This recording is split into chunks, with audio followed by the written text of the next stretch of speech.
السلام عليكم. للأسف العلو، فرق علو السور تجاه الهواء والريح عالي جدا جدا، ومع ذلك احنا كنا زارعين شتلات ملش جايبينها السنة اللي فاتت، عقلة جذرية. يا ريت يا جماعة اللي يعلق على الفيديوهات يكون شاف سلسلة الفيديوهات، احنا بنكتب الرقم على الفيديو لأنه بيحصل تعليقات كتير جدا معناها بيكون في الفيديوهات السابقة. تمام؟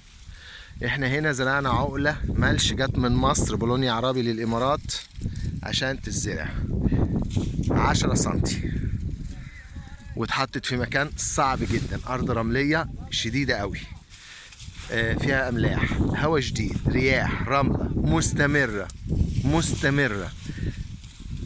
أنا حطيتها على الحرف عشان أثبت حرف الجبل. تمام؟ وتحتية أرض واطية جامدة جدا.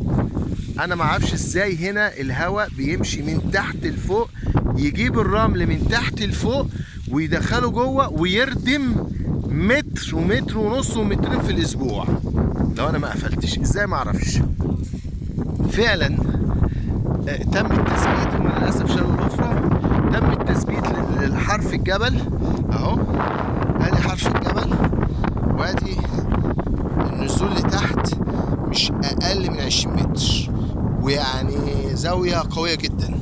ومع ذلك تراب بيطلع ويدخل هنا يردم ومبهدل الشجر، طبعا بهدل العقل، عمل نسبة فاقد، وبعدين بهدل الشجر وكسر الحديد. رجعوا الفيديوهات تثبيت الحديد ده. الحديد ده معمول له قاعدة اسمنت متر عمق في نص متر عرض، ومع ذلك اتنى، وبعدين مسافة قصيرة ما بين الحديدة والحديدة اتنى. الحديد اتنى اهو، الحديد اتنى من الهواء، ده غير الرمل وغير التراب. ومع ذلك العقلة بولونيا عربي اشتغلت وعملت هذه الأشجار في 6 أشهر. نيجي من الناحية التانية عشان الشمس، عملت هذه الشجرة وهذه الأشجار وهذا السور في 6 أشهر نمو. بصوا الرمل مرة يردم ومرة يكشف، مرة يردم ومرة يكشف.